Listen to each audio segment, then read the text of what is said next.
Muito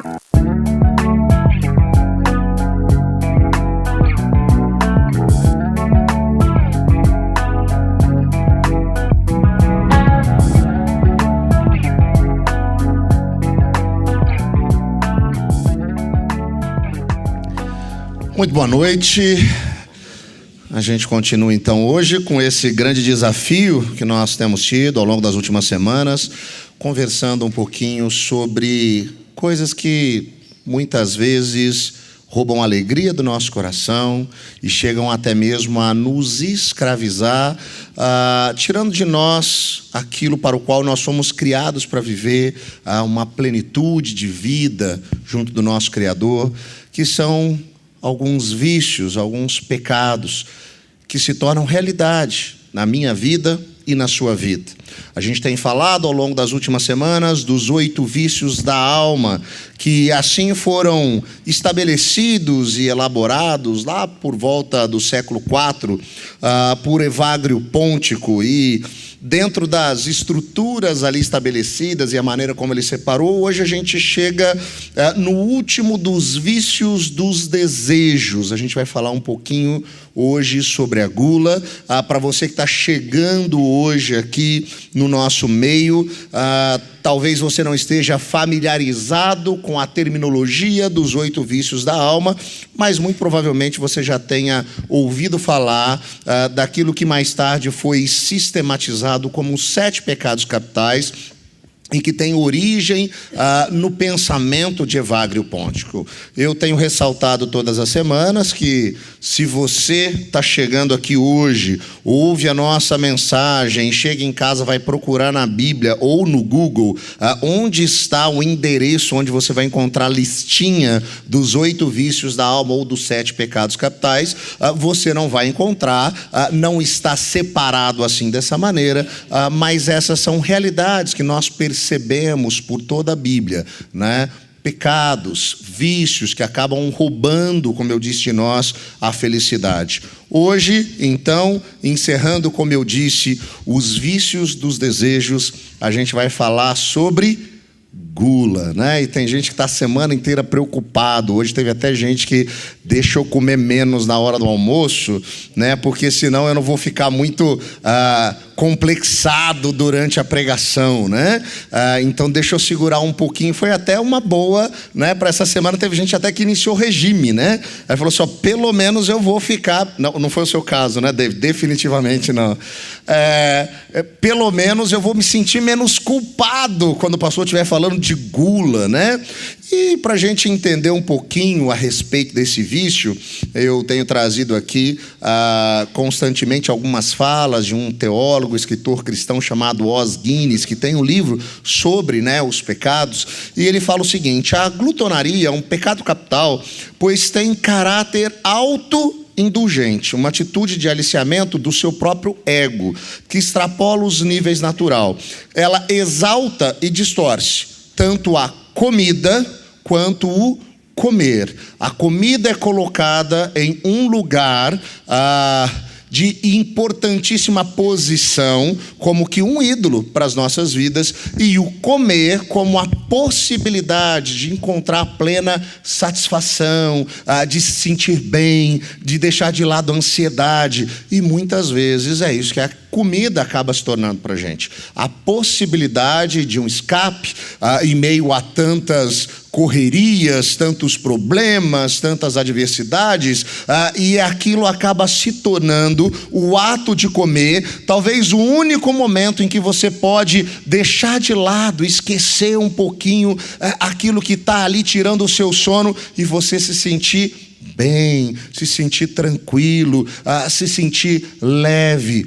O grande problema é que isso vai se tornando gradativamente, como eu disse, um ídolo, um objeto para as nossas vidas que pode trazer uma satisfação que, na verdade, ele não vai conseguir trazer. Esse era um problema grande no passado, e acredito que quando Evagrio está falando sobre isso, não existiam outras tantas possibilidades das pessoas aliviarem a sua ansiedade, elas não tinham tantas possibilidades de entretenimento como eu e você temos no nosso tempo. Então, muito provavelmente, uma das únicas coisas que as pessoas tinham para aliviar esse estresse que eles já viviam naquele momento era através da comida. E isso se tornava algo tão doentio que pessoas chegavam a passar mal e até mesmo morrer de tanto comer. Mas eu sei também que você pode ter ficado um tanto quanto tranquilo essa semana. Porque você deve ter pensado assim, bom, pelo menos essa semana, ele não vai falar de um pecado que tem tanto a ver comigo, porque eu até gosto de comer, mas nada de maneira exagerada assim. Então, não tem nada a ver comigo, muito pelo contrário. Ao longo dos últimos anos, o que eu tenho feito é cuidar muito bem desse aspecto, cuidar do meu físico, cuidar da minha saúde, e comer demais não é um problema para mim. É interessante porque o Os Guinness ele faz uma lembrança em um dos seus livros, remetendo a um outro escritor famoso. Ele diz o seguinte: em nossa sociedade moderna, a glutonaria não é inteiramente direta. Nós devemos nos lembrar da distinção que C.S. Lewis faz entre gula do excesso e a gula da delicadeza. E aí eu queria trazer um texto do C.S. Lewis em um livro bastante famoso dele, intitulado de Cartas de um Diabo a Seu Aprendiz, com outra tradução também em português como Cartas do Inferno, que nada mais é do que uma ficção em que ele usa, aquele livro para mostrar alguns perigos que a sociedade estava enfrentando, e a ideia daquela ficção é um diabo experiente escrevendo cartas e trocando correspondência com um diabo iniciante, e ele dando dicas de como tirar o foco das pessoas, Se você não leu, tá aí uma ótima dica de leitura do C.S. Lewis, Cartas de um Diabo a Seu Aprendiz. Em uma dessas cartas, esse diabo mais experiente, ele faz o seguinte: olha, uma das grandes conquistas dos últimos 100 anos foi amortecer a consciência humana sobre esse assunto, sobre a gula. De maneira que hoje tu dificilmente ouvirás um sermão ou uma consciência perturbada por causa disso em toda a expansão da Europa. As pessoas não estão mais comendo até morrer. Isso foi alcançado em larga medida pela concentração dos nossos esforços, diabos, na gula da delicadeza e não na gula do excesso. É interessante, o pastor Ed René Kivitz, da Igreja Batista de Água Branca, em São Paulo, falando sobre essa tal gula da delicadeza, diz o seguinte: a gula da delicadeza é a armadilha que nós criamos, em que continuamos escravos do prazer, da comida e da bebida, mas posamos de virtuosos. E a gente fica dizendo assim, não, metade, menos. Só 2 dedinhos, só 2 dedinhos. Isso demonstra que somos vítimas da maldição da gula, o prazer do corpo que o comer nos traz. Ser magro? Você vive ao redor do alimento do mesmo jeito, decorando cada caloria. É vítima do mesmo jeito, porque a gula não é o comer e o beber muito, mas é esse organizar a vida no comer e no beber. Esse prazer do corpo que é gerado através da comida e da bebida. Há um prazer doentio em passar fome, para se olhar no espelho e se achar magro. Isso é doença. Então, o glutão é aquele que doentiamente vigia o seu comer e beber, porque ele é escravo da sua aparência física, do seu corpo, do seu senso estético. Ele vive ao redor da comida e a vida se aplica entre o que engorda e emagrece, o que pode e o que não pode. Ele vive em dieta, ele vive tomando remédio. Essa é uma outra perspectiva para a gente olhar para a gula. Não simplesmente no excesso, mas talvez na delicadeza. Mais uma vez, fazendo com que isso se torne o grande ídolo, ou o grande agente motivador das nossas vidas, nos tornando da mesma maneira escravos, agora não mais do comer, mas talvez do deixar de comer. Eu falei para vocês na primeira semana aqui sobre o Mark Lewis, um escritor norte-americano que escreveu alguns anos atrás um livro intitulado Sin to Win, né? Pecar para Vencer, onde ele fala da importância dos pecados chamados capitais para o desenvolvimento e para o sucesso e como você deve seguir na direção deles. E ele traz um aspecto também interessante quando ele fala sobre a gula, porque ele entende exatamente o significado dela. Esse aspecto do querer mais, da compulsividade. Ele diz: a gula é querer sempre mais. No mundo empresarial, o tamanho é importante para afugentar os competidores. Bill Gates não está ameaçado porque é enorme. Na vida privada, esse texto já é mais antigo que ele escreveu esse livro, né? Ele hoje poderia dizer outras coisas. Na vida privada é necessário ter uma gula insaciável por informações. E ele fala que essa busca pelo excesso, nesse sentido de pecar para vencer, é importante, porque essa compulsão pode te levar à vitória. Então a gente começa a perceber que quando a gente fala de gula, nós não estamos falando só de comida. Nós estamos falando de compulsividade. Nós estamos falando de tudo aquilo que acaba tomando todo o melhor que a gente pode dar, o melhor do nosso tempo, o melhor das nossas energias. E a gente acaba se tornando escravo daquilo.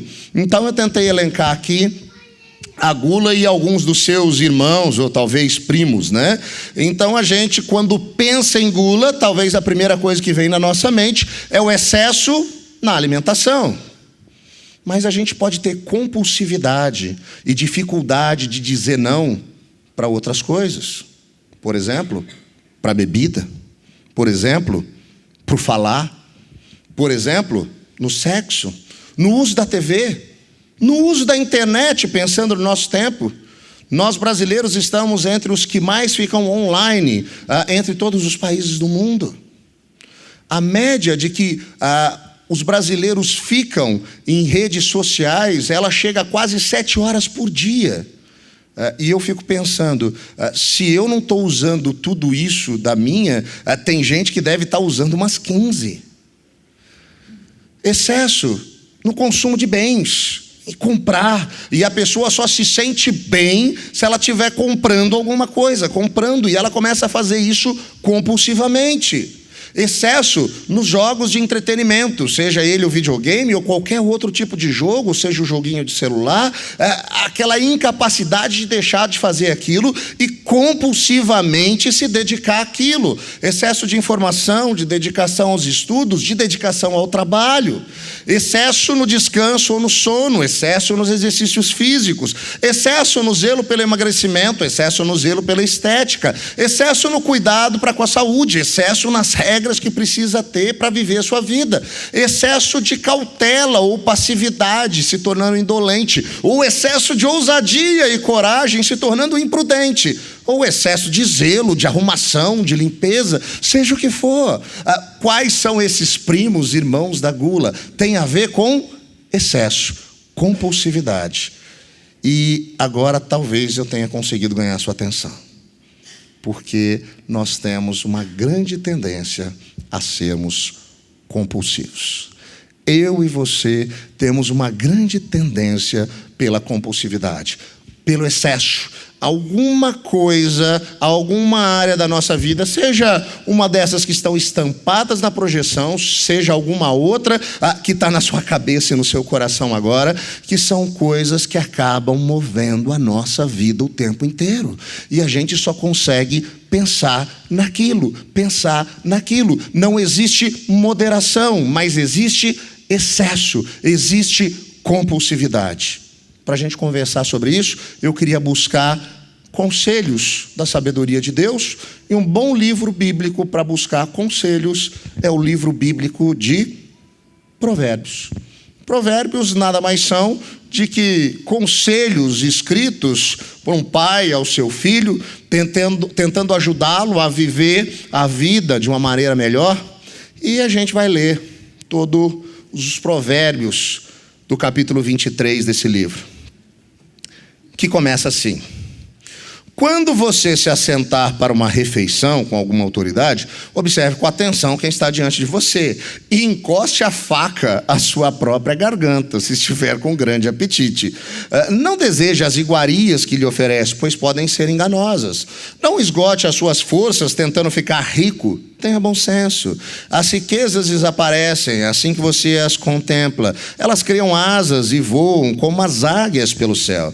Não aceite a refeição de um hospedeiro invejoso, nem deseje as iguarias que ele oferece, pois ele só pensa nos gastos e diz: coma e beba, mas não fala com sinceridade. Você vomitará o pouco que comeu, desperdiçará sua cordialidade. Não vale a pena conversar com um tolo, pois ele despreza a sabedoria do que você fala. Não mude de lugar os antigos marcos de propriedade, nem invada das terras dos órfãos, pois aquele que defende os direitos deles é forte, ele lutará contra você para defendê-los. Dedique a disciplina do seu coração e os seus ouvidos às palavras que dão conhecimento. Não evite disciplinar a criança. Se você a castigar com a vara, ela não morrerá. Castigue-a você mesmo com a vara, e assim a livrará da sepultura. Meu filho, se o seu coração for sábio, o meu coração se alegrará. Sentirei grande alegria quando seus lábios falarem com retidão. Não inveje os pecadores em seu coração, melhor será que tema sempre o Senhor. Se agir assim, certamente haverá bom fruto para você e a sua esperança não falhará. Ouça, meu filho, seja sábio, guie o seu coração pelo bom caminho. Não ande com os que se encharcam de vinho, nem com os que se empanturram de carne, pois os bêbados e os glutões se empobrecerão, a sonolência os vestirá de trapos. Ouça o seu pai que o gerou, não despreze sua mãe quando ela envelhecer. Compre a verdade, não abra mão dela, nem tampouco da sabedoria, da disciplina e do discernimento. O pai do justo exultará de júbilo, quem tem filho sábio nele se alegra. Bom será que se alegrem seu pai e sua mãe, e que exulte a mulher que o deu à luz. Meu filho, dê-me o seu coração, mantenha os seus olhos em meus caminhos, pois a prostituta é uma cova profunda, e a mulher pervertida é um poço estreito. Como o assaltante, ela fica de tocaia, e multiplica entre os homens os infiéis. De quem são os ais, de quem são as tristezas, e as brigas de quem são? E os ferimentos desnecessários, de quem são os olhos vermelhos? Dos que se demoram bebendo vinho, dos que andam à procura da bebida misturada. Não se deixe atrair pelo vinho quando está vermelho, quando cintila no copo e escorre suavemente. No fim ele morde como a serpente, envenena como víbora. Seus olhos verão coisas estranhas, a sua mente imaginará coisas distorcidas. Você será como quem dorme no meio do mar, como quem se deita no alto das cordas do mastro, e dirá: espancaram-me, mas eu nada senti, bateram em mim, mas nem percebi. Quando acordarei, para que possa beber mais uma vez. Esses provérbios contidos nesse capítulo, todos eles trazem a nossa atenção para diversos perigos no que diz respeito à compulsividade, a entregar, o nosso prazer a algumas coisas que nós acreditamos podem nos dar satisfação e nos tornarmos dependentes delas, sejam quais coisas forem. E talvez algumas dessas não chamem a sua atenção, mas chamem de outros, e coisas que não chamam a atenção destes vão chamar a sua atenção, não importa o que. A questão é tomar cuidado em relação a essas coisas. E pensando nas dicas que nós podemos ter com esses provérbios, a primeira delas é: tenha uma boa dose de bom senso. Tenham bom senso. Evagrio chamava a gula de gastrimargia. Literalmente, o que ele estava dizendo é: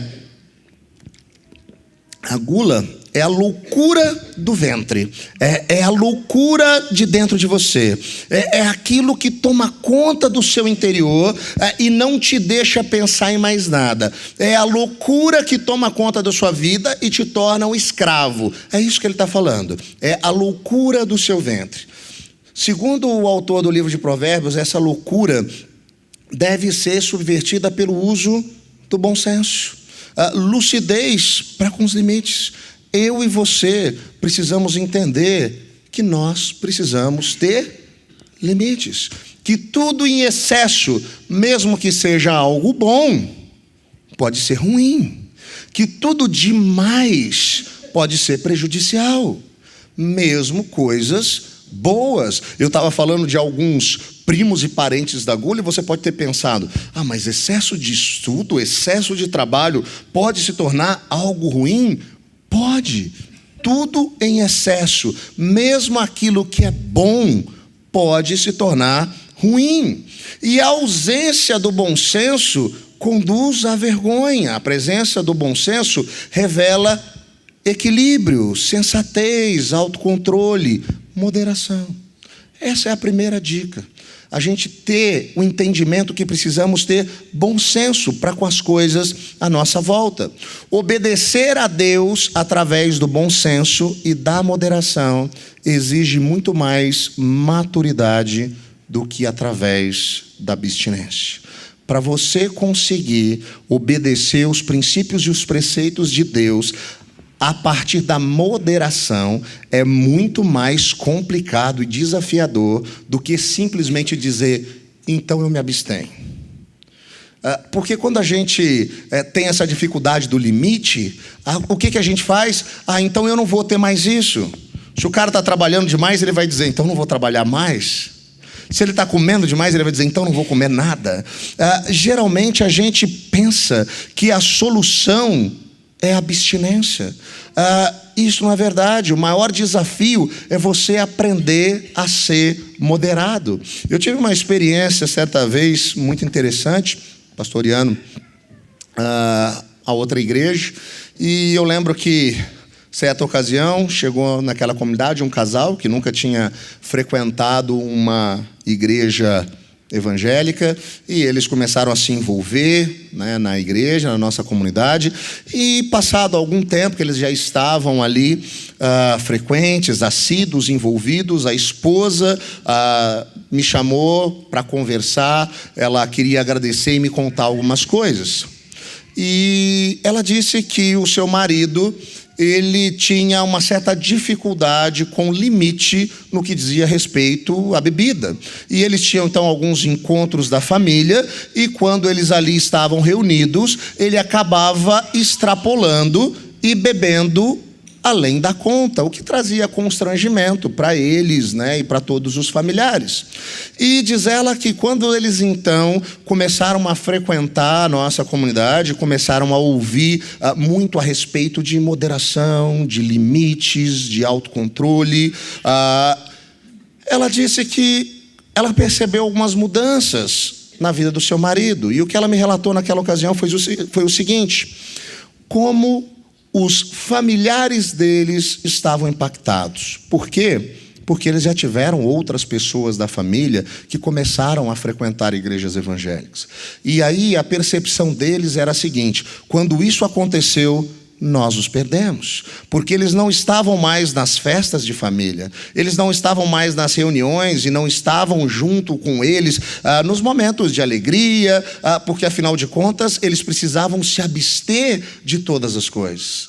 E ela me disse que o que chamava a atenção dos familiares foi que quando eles começaram a frequentar a nossa comunidade, eles continuaram tendo o momento das festas de família, e ele se sentava com os irmãos e os primos e os parentes, e ele até sentava com eles e tomava a sua cervejinha, e chegava um determinado momento que ele dizia, ok, esse é o meu limite, eu parei por aqui. E as pessoas começaram a perguntar, espera só um pouquinho, o que está acontecendo? Não, é até aí onde eu vou, se eu passar daqui, não vai me fazer bem. E aquelas pessoas começaram a ficar impactadas e perguntar, o que vocês estão aprendendo nessa igreja que vocês estão indo? Porque até então, todas as experiências que a gente teve na família, de pessoas que chegavam à igreja, é que elas simplesmente deixavam de se relacionar com a gente. Vocês continuam se relacionando com a gente, mas a gente percebe que houve uma mudança para melhor. Porque algumas coisas que ele ultrapassava, ele deixou de ultrapassar. E agora ele sabe exatamente os limites de até onde ele pode ir. E eu diria esse é o grande desafio que a gente tem. É muito mais fácil a gente dizer não para algumas coisas do que perceber que nós temos que saber quais são os nossos limites. Aonde a gente pode ir? E já que eu entrei especificamente no assunto da bebida, por exemplo, e o escritor de Provérbios fala, por exemplo, dos perigos que o vinho em excesso pode causar, qual é o seu limite em relação a isso? Para algumas pessoas, pode ser uma taça, para outras, nem uma taça. Qual é o seu limite? Esse é o desafio do bom senso. Ser moderado exige maturidade. Eu e você precisamos ser maduros para conseguirmos ser moderados. Esse é o grande desafio. Sim, algumas pessoas que ainda não têm maturidade, o melhor caminho para elas vai ser a abstinência. Por quê? Porque é difícil ser moderado. E a gente precisa entender isso. Eu usei o exemplo aqui da bebida. Você pode trocá-lo por qualquer outra coisa. O desafio é como eu e você podemos ser moderados. É muito mais fácil a gente dizer sobre qualquer coisa: não use mais internet. Mas a internet não é de todo ruim. Você pode até ouvir as nossas palestras na internet, né? Já está sendo preparado aí para a gente poder ter o áudio, né? Acredito que nas próximas semanas nós teremos aí todos os vícios da alma ali para você ouvir quando você estiver em casa ou fazendo os seus exercícios físicos. Isso é bom. Agora, e se ele tiver em exagero? O que é mais fácil? Eu dizer, então não vou usar mais internet? Sim, eu não corro riscos. Mas eu também perco o que pode ter de bom em todas as áreas. O caminho não é abstinência. O caminho é moderação. Segundo, use regras autoimpostas. Né? Ele está dizendo ali, dedique à disciplina o seu coração.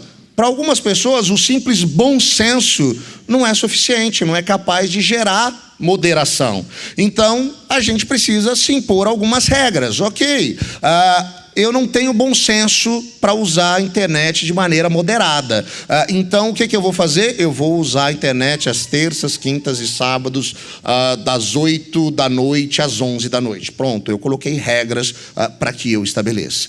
Eu sei que para eu me perder com esse negócio, né, de bebida é um perigo. Então, uma vez por mês que eu puder tomar uma taça de vinho é o meu suficiente, eu não vou passar disso. Seja o que for. Estabeleça regras, discipline o seu coração. O texto de Provérbios dá algumas sugestões, né? E algumas são até engraçadas, porque ele diz, encoste a faca sobre a garganta se você tiver com grande apetite. O que ele está dizendo? Estabeleça limites que são claros, né? Que você entenda quais são esses limites. Coloque para você quais são esses limites. Até onde eu posso ir, o que eu vou fazer e quando eu não vou fazer. Abra mão de provar algumas coisas aparentemente irrecusáveis. Submeta-se à simplicidade. Eu diria que muitas vezes a compulsividade se torna real para a gente porque a gente quer algo além. E a gente não pode se contentar com o simples ou com aquilo que a gente tem. Terceiro, não ande com os que se enchem de vinho e se empanturram de carne, né? É o que ele diz. O que ele está dizendo? Evite más influências. Se você sabe que você tem compulsividade para comprar, que você não consegue controlar o seu cartão de crédito, não vá sair ao shopping com aquelas suas amigas que vão comprar todas as coisas que elas verem pela frente, né? Tome cuidado com isso, com esse tipo de influência, em qualquer área, qualquer que seja a sua compulsão. Tome cuidado com isso. O uso dessas regras não apenas auxilia no desenvolvimento da moderação, mas também avalia a nossa moderação, a nossa capacidade, se estamos conseguindo isso ou não. Não permita que comida, bebida ou qualquer outra coisa ao seu redor exerça o poder ilegítimo ou indevido sobre você. Não deixe que a sua compulsão controle a sua vida. Não deixe que a sua compulsão defina quem você é. Não deixe que a sua compulsão tome conta de você. Estabeleça os limites. Discipline o seu coração. Não, não e não. Se a sua compulsividade é por dormir, coloca o despertador para acordar. É isso. Ainda, seja humilde para ouvir conselhos. Dedique os seus ouvidos às palavras que dão conhecimento, diz o provérbio. Existem pessoas que, além de não conseguirem ter um bom senso para serem moderadas, não possuem também disciplina para seguir essas regras que eles mesmos estabelecem. O que eles precisam? De ajuda. De ajuda.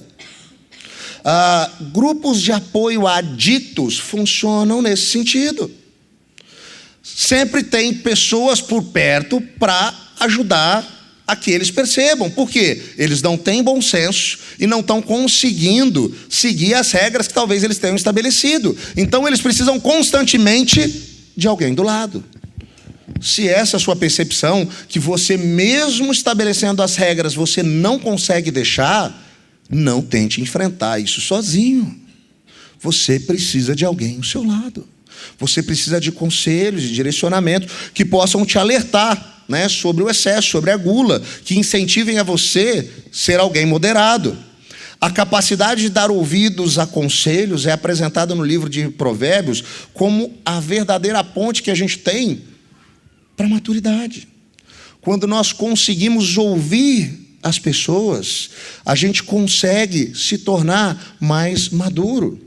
Eu costumo sempre dizer que um cristão maduro, quando acorda de manhã, ele consegue responder 3 perguntas: quem eu ouço, com quem eu compartilho e de quem eu cuido. Quem é a pessoa a quem eu busco conselhos? Existe alguém? Se não existe ninguém que você ouve, você está à mercê do seu próprio coração. E a Bíblia diz que o nosso coração é enganoso. Não fique à mercê do seu coração. Você precisa de conselhos. Você precisa compartilhar as suas dores com alguém, senão uma hora você vai estourar. E como cristão, no desafio de multiplicar, você precisa ter pessoas que você ouve e cuida, e que você possa multiplicar aquilo que você tem aprendido da parte de Deus. Então, quando você acordar de manhã, responda as perguntas: quem eu ouço, com quem eu compartilho e de quem eu cuido. Se você não tem resposta para uma dessas perguntas, você precisa redefinir algumas coisas na sua vida. Faça da moderação cristã um alvo a ser perseguido, a fim de que Deus e somente Ele o controle em seu dia a dia. O controle das nossas vidas deve estar nas mãos de Deus, não de nenhum vício que possa nos sabotar, não de nenhuma compulsividade que possa nos escravizar. O controle das nossas vidas deve estar nas mãos de Deus. Ok, você deu bons e sábios conselhos, mas muito difíceis de seguir. Como é possível seguir isso? Como que eu vou viver com moderação? É interessante porque o apóstolo Paulo, quando escreve aos Filipenses, ele diz o seguinte: seja a vossa moderação conhecida de todos os homens. Perto está o Senhor. Não andeis ansiosos de coisa alguma, em tudo, porém, sejam conhecidas diante de Deus as vossas petições, pela oração e pela súplica, com ação de graças.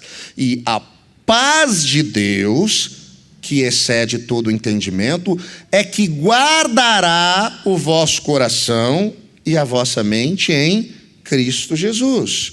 E agora eu queria levar você a perceber esse texto numa ordem inversa. Porque quando Jesus é o Senhor das nossas vidas, quando nós reconhecemos que só Ele, como nós falamos semana passada, é aquele que pode trazer plenitude aos nossos corações, satisfazer o anseio que nós temos pela eternidade, quando Ele guarda o nosso coração e a nossa mente, o que acontece? A gente vive a paz de Deus, que excede a circunstância, que excede a razão. E quando nós vivemos a paz de Deus, o que nós podemos fazer? Viver a nossa vida com moderação. porque nós não somos mais escravos dessa ou daquela coisa. A paz de Deus, que excede o entendimento, é a que traz plenitude para as nossas vidas. Então eu não dependo mais nem da comida, nem da bebida, nem do exercício, nem da internet, nem do sexo, nem de qualquer outra coisa. Por quê? Porque a paz de Deus, ela que me direciona a trazer essa moderação. E ela é possível porque Cristo guarda o nosso coração e a nossa mente. Quando nós entendemos o amor dele. Quando nós entendemos que ele é o Senhor das nossas vidas. Quando nós nos rendemos ao Evangelho, das más e boas notícias que fomos ensinados a respeito de como Jesus nos resgatou, apesar de nós não merecermos. Sabe o que acontece? O próprio Deus passa a habitar na minha vida e na sua vida. Ele passa a habitar os nossos corações. E o próprio apóstolo Paulo, escrevendo aos Gálatas, fala sobre o Espírito de Deus que habita nos nossos corações. E ele diz que o fruto do Espírito é amor, alegria, paz, longanimidade, benignidade, bondade, fidelidade, mansidão e domínio próprio. O Espírito Santo de Deus é o único que pode fazer com que eu e você sejamos moderados, que eu e você tenhamos domínio sobre a nossa compulsividade, sobre a nossa compulsão. Não existe outro caminho. Eu e você não conseguiremos vencer esse vício da compulsividade, seja por qualquer coisa, se não for pelo conhecimento do que Jesus fez, deixando ele guiar a nossa vida, nos trazendo paz, nos levando à moderação, que é possível ser vivida somente pela habitação do Espírito Santo no seu coração. Essa é a única possibilidade. Esse é o único caminho.